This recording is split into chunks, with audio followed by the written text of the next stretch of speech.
une table ronde qui finalement s'inscrit un petit peu dans la continuité de ce qu'on a entendu juste avant. Moi, je suis très heureux de cette table ronde parce elle est clairement dans la question de la transition qui est au centre de notre journée et de nos 3 jours sur Santé Expo pour les CHU.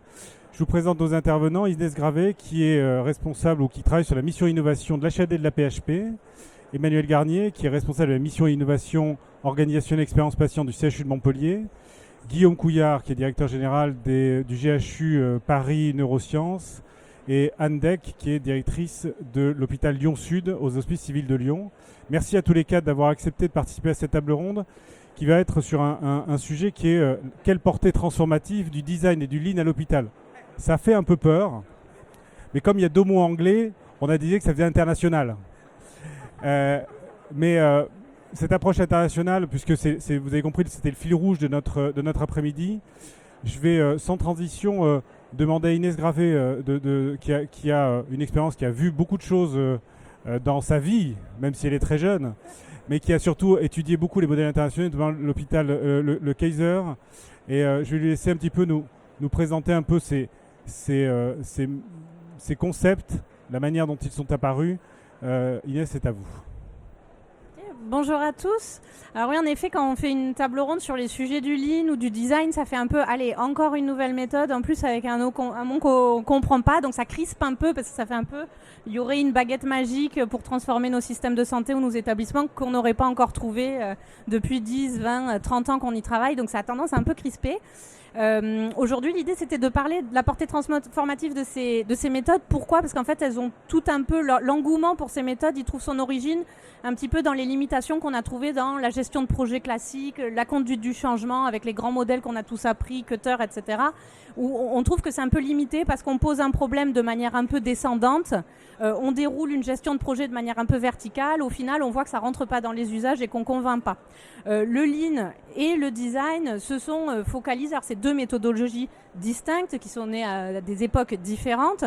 Le lean est plutôt connoté sur la performance, le design plutôt sur l'innovation, la résolution des problèmes complexes par des solutions qui répondent mieux aux usagers, mais elles ont, malgré la méthode distincte et des outils distincts, elles ont des postures en commun. Ces postures, elles sont collées aux usages, au terrain, et faire avec les gens concernés en premier lieu par les usages. Et c'est des choses qu'on retrouve dans ces 2 méthodologies, et c'est pour ça qu'elles ont eu pas mal d'engouement à l'heure où les problèmes sont de plus en plus complexes, où on a du mal à embarquer au quotidien. On a un peu tendance à dire ça tout le temps, on a du mal à embarquer. Et donc, sur ces méthodologies-là, elles ont eu un succès plus fort, on va dire, à la fois dans les pays scandinaves et à la fois dans le monde anglo-saxon, qui est plus friand, plus appétant sur les sujets de méthodologie et qui, du coup, a une antériorité plus forte sur le lean et du design. Dans les pays anglo-saxons, les grands systèmes qu'on présente d'habitude comme un peu champions, la Mayo Clinic, Johns Hopkins, Kaiser Permanente, c'est des systèmes de santé ou des établissements de santé qui ont structuré des fonctions où il y a des compétences spécialisées sur ces sujets-là, le lean, le design, aussi la méthode qualité, le PDCA, et qui arrivent à les hybrider. C'est un peu le sujet aussi de la table ronde, c'est que ces méthodologies, elles n'ont d'intérêt que quand elles sont hybridées, qu'elles fonctionnent ensemble. Le lean pour faire de la régénérie de process, pour avoir des process plus performants. Le design pour concevoir des solutions plus innovantes qui répondent mieux aux besoins des utilisateurs et des usagers. Et donc dans un système, par exemple, on peut prendre l'exemple de Kaiser Permanente qui est beaucoup regardé sur ces sujets-là. Il y a une forme de doxa qui s'est développée dans les 20 dernières années où on va dire qu'on développe une sorte de méthode distinctive de travail qui crée une forme de culture d'entreprise, on va dire, très tournée autour de l'utilisation de ces méthodologies-là et où on considère que ça doit faire partie de la boîte à outils un petit peu de tout le monde. Donc dans une organisation comme Kaiser, on a dépassé un peu le modèle lab. Aujourd'hui, nous en France, on expérimente beaucoup le modèle lab. Donc le modèle lab, c'est mettre du temps, des compétences spécialisées et un peu d'espace d'expérimentation sur ces nouvelles approches. À un certain niveau de maturité, ces systèmes de santé américains, par exemple Kaiser, ils ont dépassé ça, où ils ont réussi à avoir suffisamment de gens formés et à des niveaux avancés pour avoir ces méthodes intégrées dans les grandes fonctions de l'organisation. Donc dans les RH, dans la finance, dans la communication, on pourrait comparer ça, nous, à nos directions fonctionnelles, par exemple. Et donc dans un système de santé comme Kaiser, aujourd'hui, ils sont à un stade où ils ont... alors c'est une grosse boutique, c'est genre 2 fois la PHP, donc 200 000 personnes, c'est quand même un mastodonte, mais ils ont quasi 10 000 personnes qui sont formées aux basiques du design. Et sur le Lean, je pense que c'est le double. Donc c'est vraiment quelque chose de très disséminé et avec des gens qui sont aussi à un degré de formation avancé sur Lean Six Sigma, donc la version la plus aboutie du Lean, et le design, avec 1 millier de personnes. Et du coup, où tous les grands projets, où il y a une utilisation de ces méthodos alignés avec les objectifs stratégiques de l'organisation, c'est-à-dire qu'il n'y a pas un seul grand projet qui échappe à le moulinage dans la méthodo design et Lean, avec beaucoup de gens qui sont formés et avec aussi une approche d'hybridation où ils utilisent ces différentes méthodologies les unes en complémentarité des autres et pas en concurrence. Voilà. Et qui démocratisent ça aussi pour avoir quelque chose de, certains pourraient dire vulgarisé, d'autres démocratisé, où ça va être un peu dans les bannettes ou dans les poches de tous les professionnels qui sont amenés à faire du projet. Donc pas seulement la direction, pas seulement l'encadrement supérieur ou même l'encadrement de proximité, mais tous les gens qui vont être mobilisés sur de la gestion de projet et pas seulement d'équipe, par exemple. Merci beaucoup. Peut-être avant de rentrer dans le détail de ce que vous, les uns ou les autres, allez nous présenter un peu plus précisément, vos réactions à ce que dit Inès Gravé sur un mastodonte, le Kaiser, qui a mis ça en place de manière systémique. Je pris le terme de Guillaume quand on a présenté le sujet. J'ai piqué son introduction, donc il est en train de me... Mais néanmoins, une fois qu'il a dit que c'est systémique, votre réaction, Emmanuel, Guillaume, Anne? Alors, je vais réagir sur quelque chose qu'Inès n'a pas dit, mais qui est quand même très important dans la démarche de Kaiser. C'est vraiment la façon qu'ils ont d'introduire les patients dans l'ensemble des projets. Et je crois que c'est quand même une spécificité vraiment du modèle. C'est que rien ne se passe sans que le patient soit là, présent. Voilà, tu témoignes souvent de ça. Et je pense que c'est aussi ce qui a permis de faire bouger le système global. Et c'est peut-être quelque chose qu'il faut qu'on retienne nous aussi dans cette approche un peu systémique. C'est-à-dire pour vraiment passer à l'échelle, la question de l'intégration du patient me semble être un sujet crucial, quoi. Guillaume Couillard. Oui, merci. Moi, le point Kaiser effectivement est un exemple qu'on cite assez régulièrement. En général, les présentations de Kaiser, et souvent quand d'ailleurs c'est des gens de Kaiser qui les font, ça commence quasiment tout le temps par les résultats pour les patients. Et c'est pas une figure de style, c'est que tout ce qu'ils font, mais vraiment tout, est complètement axé, aimanté par on essaye d'améliorer le sort des patients, leur expérience, leur prise en charge, etc. etc. Et donc le design ou le lean ou toutes les techniques qu'ils mettent en œuvre sont au service de cet objectif-là. C'est pas ils s'occupent des patients parce qu'ils font du design, c'est l'inverse. C'est qu'ils s'occupent des patients et donc ils ont choisi des méthodes qui se préoccupent au quotidien de comment on améliore le sort des patients. Et deuxième point, c'est effectivement ce qui frappe toujours chez Kaiser, c'est le côté très systémique de la chose. Donc et ce qui nous interroge nous toujours, enfin ce qui m'interroge moi encore beaucoup aujourd'hui, c'est comment nous, dans nos organisations, on peut arriver justement à passer d'une étape lab ou disons pionnier avec des expérimentations à quelque chose de beaucoup plus systématique et qui irrigue l'ensemble de l'organisation. Et ça évidemment c'est pas très facile. Et bien que l'exemple de Kaiser soit cité depuis des années, je crois qu'on n'a toujours pas trouvé complètement la recette pour faire la même chose chez nous. Anne, sur la réaction, et puis je te laisse poursuivre un peu ce que vous avez fait à Lyon Sud sur le projet extrêmement innovant que vous avez conduit. Alors effectivement, la transition elle est intéressante puisque pour lancer le projet Boréal, puisqu'il n'y avait pas eu de lean design fait en France sur un grand projet, on s'est inspiré d'exemples nord-américains et notamment du CHU de Québec. Et l'enjeu fondamental, ça a été la francisation de la méthode. Et ça a été une étape, un effort extrêmement important, alors qu'on a mené ensemble avec Guillaume à l'époque. C'est le fruit du hasard de cette table ronde, mais il ne fallait pas minorer cette étape-là. C'est une étape qui a été importante puisque la culture hospitalière nord-américaine est très axée sur l'horizontalité, moins hiérarchique. Et donc, il y a eu un petit choc des cultures quand on a implémenté la méthode avec nos PUPH en particulier. Voilà, le brancardier et le PUPH dans le même groupe à 180, ce n'était pas tout à fait simple. Et cette phase-là, elle a été assez décisive. Et je pense que le temps qu'on a mis pour l'intégrer a été un facteur de réussite du projet. Donc c'est vrai que ce temps d'idéation internationale, il a été fondamental pour nous initial, mais il a fallu adapter la méthodologie. Donc le projet Boréal, c'est un projet de 150 millions d'euros, 26 000 mètres carrés, avec une rénovation de 30 salles de blocs opératoires, de 45 lits de soins critiques et d'un service d'accueil des urgences. Et donc l'élément fondamental pour nous sur ce projet de transformation, c'est effectivement d'avoir pensé une méthode où on pense toutes les organisations en amont de la programmation et en amont de la définition des plans. Donc on a eu, et c'est le résumé du Lean Design, hein, c'est ce temps de conception extrêmement important avec les professionnels où on part d'une feuille blanche et on va analyser pendant des mois nos dysfonctionnements, nos flux, la voix des patients, la voix des professionnels, donc on intègre une dimension QVT, la voix de l'institution aussi qui est fondamentale puisque ça a été dit tout à l'heure, le Lean Design est axé autour de la performance, mais pas simplement de la performance économique, de la performance de l'ensemble des organisations. Donc c'est un travail extrêmement exigeant initial au départ, ce qui fait que le programmiste arrive et lui traduit en fait des organisations qui sont déjà posées dans un objectif de performance. Et donc le temps que l'on gagne, le temps que l'on perd au début, on le gagne désormais puisque la première pierre du projet a été posée en mars et nous n'avons aujourd'hui aucune révision de programme et le projet a déjà 6 ans. Donc c'est vrai que c'est le projet de tous. Et tous, ça veut dire 180 personnes. Je vous engage à aller voir le film sur les réseaux sociaux qui travaillent activement ensemble à la définition, qui ont travaillé à la définition des organisations et qui ont validé l'ensemble des plans à l'étape. Et là, nous sommes maintenant avec Guillaume Gélin, qui est le directeur du projet et qui est présent ici, en phase de mise en service. Et nous intégrons le Lean également dans les mises en service. Donc comment on accompagne les professionnels dans un changement qu'on espère moins anxiogène, puisqu'ils ont participé à toutes les étapes de conception en amont. Merci beaucoup Anne de ce Guillaume Couillard.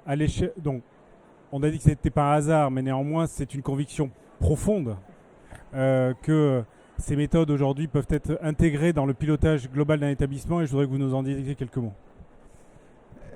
Alors, en regardant le titre de la table ronde, je me suis interrogé sur le rapprochement entre le Lean et le Design. Alors effectivement, on ne va pas faire un exposé sur l'un et sur l'autre aujourd'hui. Je crois que ce ne serait pas le lieu. J'imagine, comme l'a dit Inès en introduction, que vous avez rapproché ces deux termes parce qu'elles ont quelques points communs.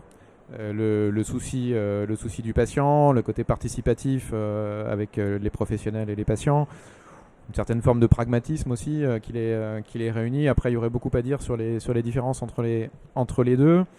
D'ailleurs, même le mot Lean, en réalité, renvoie à des choses assez différentes selon l'interprétation qu'on peut en faire. Mais bon, c'est pas trop le propos d'aujourd'hui. Je voulais juste revenir sur le point que j'avais, puisque vous avez introduit par Kaiser Permanente. Donc, la question que je me suis posée, c'est effectivement ce côté un peu systémique, qui est finalement la question d'un déploiement. C'est-à-dire comment est-ce que, quand on teste quelque chose, et notamment de nouvelles organisations managériales, comment est-ce qu'on arrive, au-delà d'une expérimentation, ou de plusieurs expérimentations, ou de projets réussis, on arrive à en faire un nouveau mode de fonctionnement pour l'ensemble de l'organisation. Alors je vous dis tout de suite, je n'ai pas la réponse à la question, parce que si je l'avais, je serais plus tranquille. Donc j'ai pas la réponse à la question et je pense que c'est une question compliquée, mais je voudrais juste partager avec vous trois convictions ou trois enseignements peut-être de ces dernières années. Quand je suis arrivé au GHU à Paris Psychiatrie Neurosciences il y a 2 ans et demi, j'ai donc assez rapidement, même si on était quand même en période Covid, c'était pas hyper simple, mais enfin assez rapidement voulu lancer cette démarche de Lean. Il se trouve qu'en plus, le GHU était déjà doté d'une équipe de design, bref. Et donc, je me suis demandé par où commencer. Et finalement, la réponse est assez simple. Et ça, je pense que c'est assez sain de commencer par là. Ça commence par soi-même. Donc, c'est-à-dire que je pense que sans un engagement fort, personnel, de la direction générale, il est probablement illusoire d'espérer la transformation de l'organisation. Une équipe de design, une équipe de Lean, une équipe projet, aussi talenteuse soit-elle, ne peut pas être à elle seule, sans soutien fort et implication personnelle de la direction générale, espérer transformer une organisation, même si à grand renfort de formation, à grand renfort de projets réussis, on peut emporter la conviction de quelques-uns, on n'arrivera jamais à réformer en profondeur la façon dont fonctionne une organisation. Alors ça veut dire quoi très concrètement? Ça veut dire d'abord aller beaucoup sur le terrain, matérialiser son engagement auprès des équipes. Donc pour ma part, j'y vais plusieurs fois par semaine, au minimum 2 fois et souvent beaucoup plus. Ça veut dire travailler aussi, donc je suis coaché pour ça. J'ai un coach qui m'aide sur ces sujets de lean management et je travaille beaucoup avec lui. Et puis c'est accepter, c'est peut-être le plus dur en fait, c'est accepter en permanence de se remettre en cause et de faire évoluer, y compris la façon dont on diffuse la méthode. Hein. Ce que je fais aujourd'hui, c'est sans doute différent de ce que je ferai dans un an et c'est différent de ce que j'ai fait il y a un an. Donc il y a une forme d'humilité dans ce qu'on essaye de faire. Et donc c'est pour ça que je vous dis que je vous partage une expérience, mais j'ai évidemment pas la réponse. Ça c'est le premier point, une application personnelle assez forte. Deuxième point, se concentrer sur la résolution de problèmes. L'idée reçue, c'est parlez-moi des solutions, pas des problèmes, est à mon avis extrêmement fausse. En tout cas, c'est ma conviction. Je pense qu'on ne prend jamais suffisamment de temps pour parler des problèmes, pour partager les problèmes et pour se mettre d'accord sur quels sont les problèmes qu'on doit traiter. D'ailleurs, on le fait à la fois en ligne et en design. On passe beaucoup de temps à essayer de savoir qu'est-ce qu'on essaye de faire, de quoi on parle, est-ce qu'on parle bien de la même chose, et surtout, est-ce que c'est bien ce qu'on pense qui se passe. Alors souvent, on croit savoir ce qui se passe, et en réalité, quand on regarde et quand on creuse, c'est pas exactement ce qu'on pense. Quand j'ai commencé à travailler, comme beaucoup d'hôpitaux, sur l'attractivité, sur les infirmiers, le personnel infirmier, tout le monde m'a dit oui, on ne perd jamais un CV d'infirmier. Les CV d'infirmiers sont toujours traités dans les 48 heures, on les rappelle, on a les rendez-vous, etc. Quand on a regardé un peu plus près dans le détail, c'était pas exactement ce qui se passait. Ça se passait souvent comme ça, mais pas toujours. Donc il faut être extrêmement modeste et toujours avoir cet effort de bien comprendre ce qui se passe réellement, bien comprendre ce qu'on essaye de faire, bien comprendre les problèmes et passer beaucoup de temps sur les sujets d'intendance. On a toujours un goût pour les grands projets, on a toujours cette idée que le nouveau SI qui arrive dans 2 ans, le nouveau bâtiment qui arrive dans 3, ou le nouvel investissement, équipement qui arrive dans 6 mois vont résoudre tous les problèmes, c'est rarement le cas. Et en fait, on passe jamais suffisamment de temps à essayer de faire fonctionner la machine. Et puis dernier point, et puis je céderai la parole, c'est l'importance de développer les personnes. Une des incompréhensions fréquentes avec le Lean, c'est qu'on considère que c'est un outil d'optimisation des processus, ou plutôt qu'on met les outils du Lean au service de l'optimisation de process. En réalité, les outils du Lean, leur utilité fondamentale est de mieux faire apparaître les problèmes. Et donc,